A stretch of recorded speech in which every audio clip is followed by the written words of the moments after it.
Na nikianza na wakulima wa mpunga, nimesikia changamoto ambazo zimeelezwa hapa, lakini serikali inaendelea kukuhakikishieni kwamba tutaendelea na ujenzi wa skimu za umwagiliaji maji katika mabonde mengine kama ambavyo tumefanya kwenye bonde la Cheju, ili tuweze kuzalisha mpunga kwa wingi zaidi.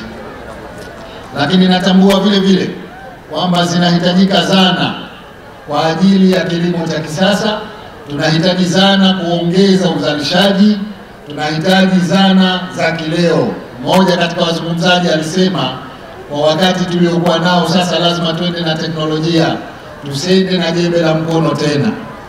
Ahadi yetu ni kwamba matrekta yale makubwa kwa ajili ya kilimo, lakini yale ya kutifua power tillers, pamoja na mashine za uvunaji yani harvesters, yote tutaendelea kuyaleta ili serikali iweze kukupeni msaada katika eneo hilo la kilimo la kupalilia, lakini vile vile kuhakikisha kwamba mnavuna kisasa, sivyo kama tulivyokuwa tunafanya miaka ya nyuma. Lengo na madhumuni ni kuongeza tija katika mashamba haya. Mashamba haya sasa hivi kwa sababu ni ya umwagiliaji, mnaweza kulima zaidi ya mara moja. Lakini tukikupatieni hizi zana, najua kuna matrekta pale tayari, najua kuna power tillers pale, lakini tutaendelea kuongeza idadi ya zana hizi ili tupate tija zaidi katika mashamba yetu haya. Lakini kwa upande wa pembejeo, ikiwemo mbolea, ikiwemo viuatilifu na ushauri kwa maana ya huduma za ugani, serikali itaendelea kutoa huduma hizo, mbegu bora za kisasa, mbolea kwa wakati na viuatilifu, ili tuweze kuongeza uzalishaji. Sote tunatambua hapa Zanzibar ni walaji wazuri wa wali. Sisi ni watu ambao mchele ndio chakula chetu kikuu, lakini kwa bahati mbaya sana bado tunaagiza mchele kutoka nje ya nchi, bado tunaagiza mchele kutoka upande wa Tanzania bara. Kuweza kuzalisha mchele kwa ndani kwa sababu ya ardhi yetu ndogo, kwa kuweza kukidhi mahitaji yetu si rahisi, lakini tuna wajibu wa kuhakikisha kwamba kwa kiwango kikubwa tunazalisha ndani vile vile.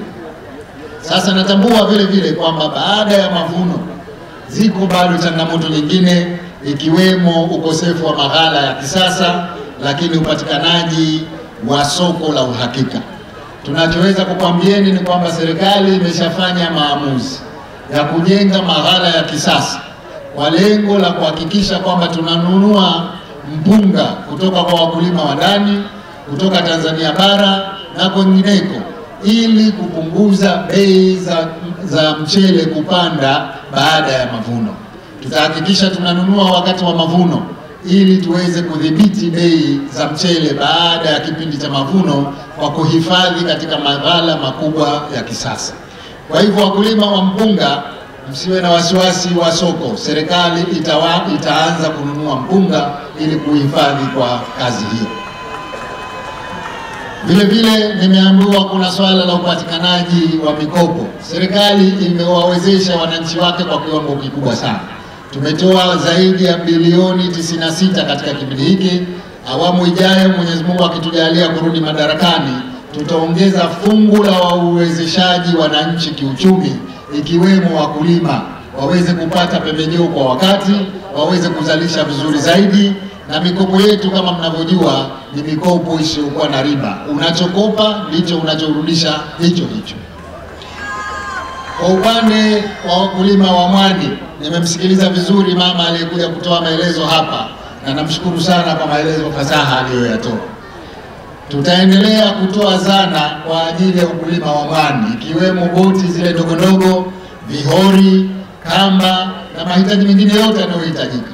Kwa upande ambapo hatujafikisha kwa kiasi cha kutosha vifaa hivyo, ahadi yetu ni kwamba tutafanya hivyo. Nina uhakika kwamba eneo hili la ukulima wa mwani, tena kwa taarifa yenu ni kwamba Zanzibar sasa hivi ndio mzalishaji mkubwa wa mwani katika Afrika nzima.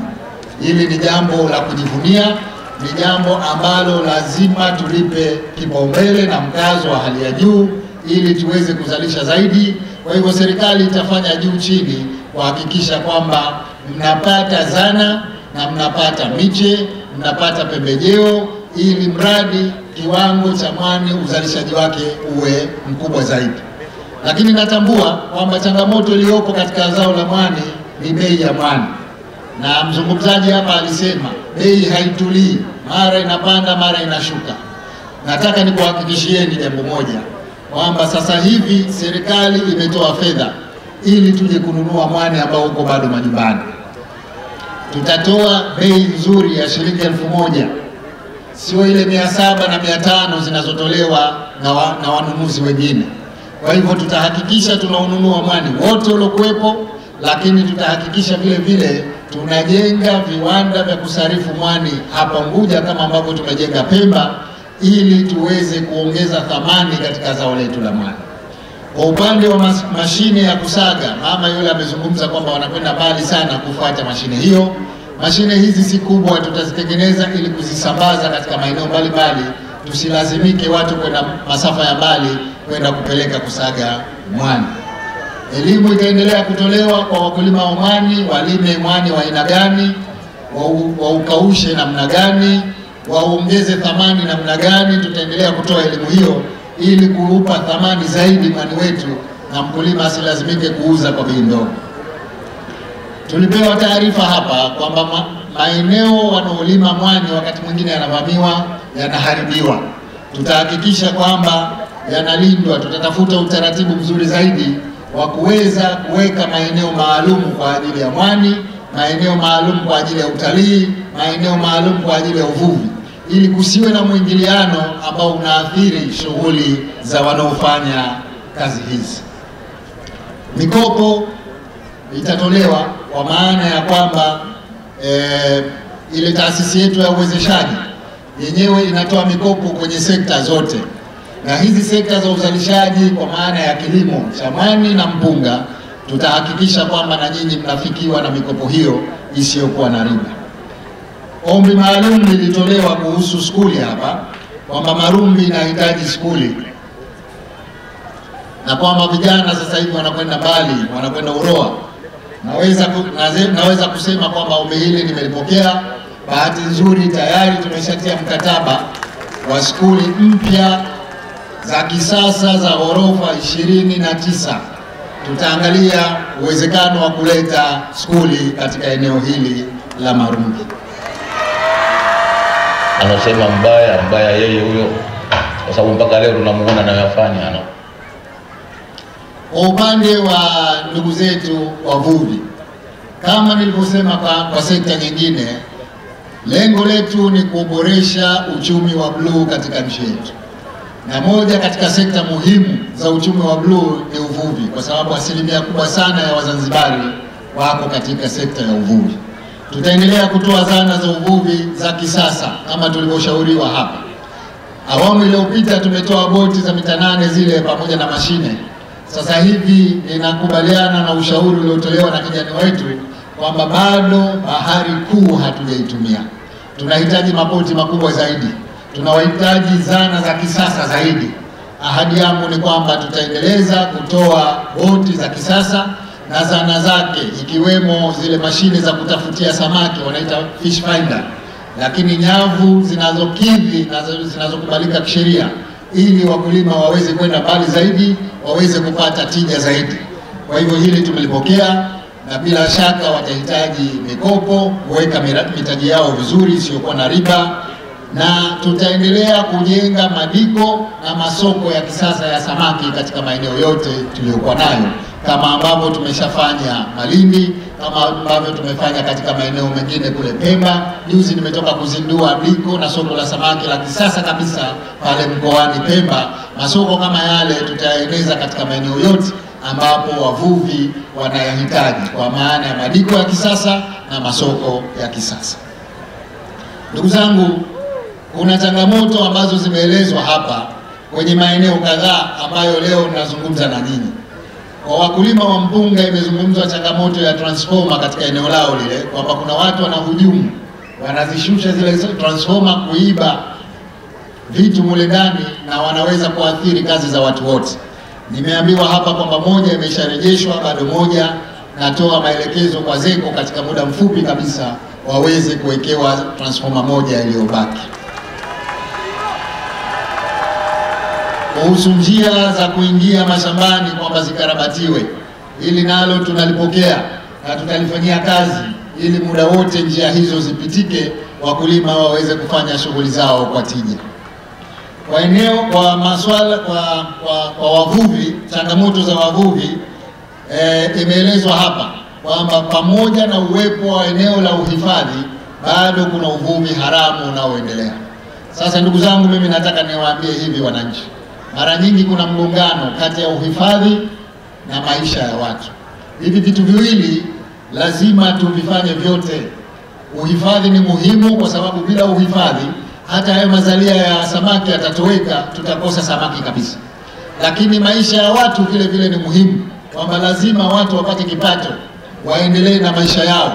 Kwa hivyo tutawaelekeza wizara inayohusika na uvuvi kuendelea kutoa elimu kwa jambo hili, lakini kuendelea kuhakikisha kwamba tunaweka balance kati ya uhifadhi na kati ya watu kupata maisha yao, ili vyote viwili vipatikane.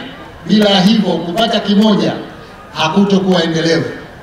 Uhifadhi peke yake, maisha ya watu hayapo, hakutokuwa endelevu. Lakini maisha ya watu peke yake wakianza kuvua mpaka kwenye maeneo ya mazalia ya samaki, pia hakutokuwa endelevu. Kwa hivyo uhifadhi na uvuvi lazima tutengeneze balance, yote mawili yapatikane, na jambo hilo kama serikali tutalisimamia.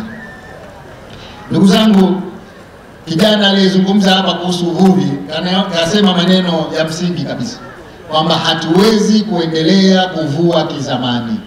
Hatuwezi kuendelea kuvua na zana za kizamani. Lazima sasa tuvue kisasa, lazima sasa twende mbali zaidi katika bahari kuu.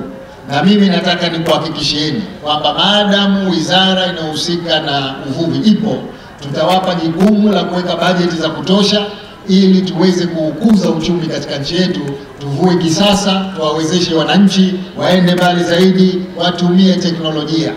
Bahati nzuri siku hizi kuna zana ambazo zinakuonyesha samaki walipo, huendi tu hivi hivi.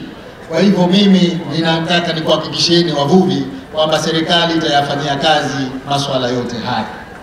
Ndugu zangu, imeelezwa hapa kuhusu urasimu wa upatikanaji wa mikopo.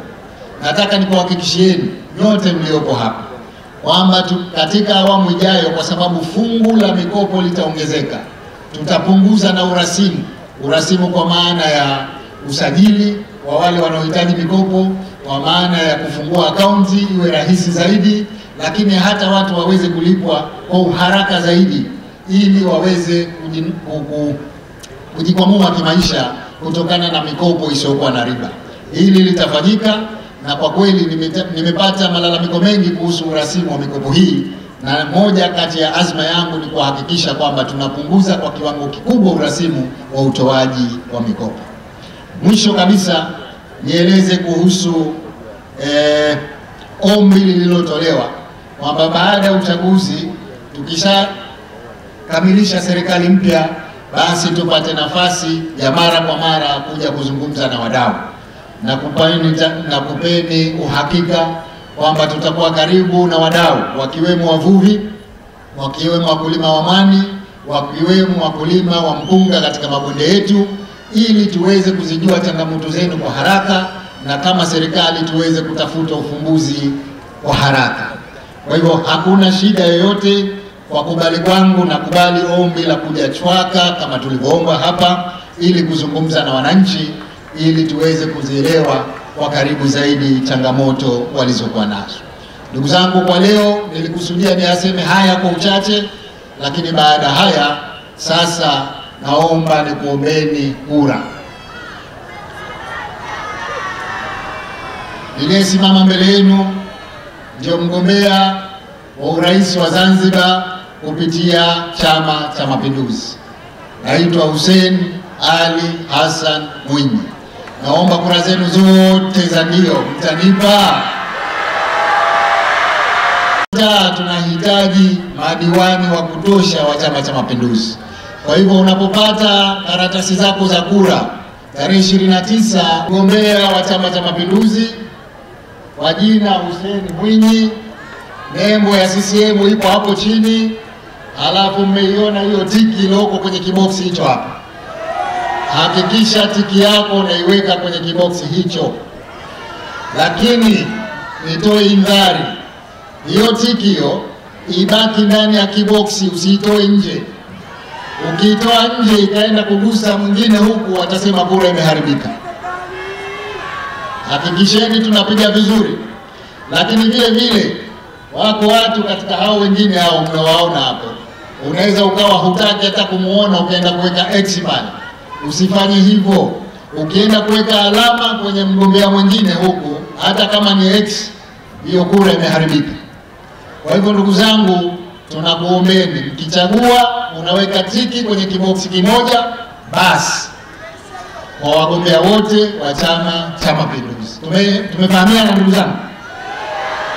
Kwa hivyo tarehe 29 tunakuombeni ndugu zetu nyote mlioko hapa, tunatambua mna shughuli mbalimbali. Tunakuombeni kabla hamjaenda kwenye shughuli zenu za kutafuta maisha, basi kwanza twendeni tukapige kura. Tukishamaliza kupiga kura, twende kwa wakulima wa mwani waende baharini kulima mwani, kwa wavuvi waende wakavue, na kwa wakulima wa mpunga waende kwenye mashamba yao, lakini baada ya kupiga kura tarehe 29.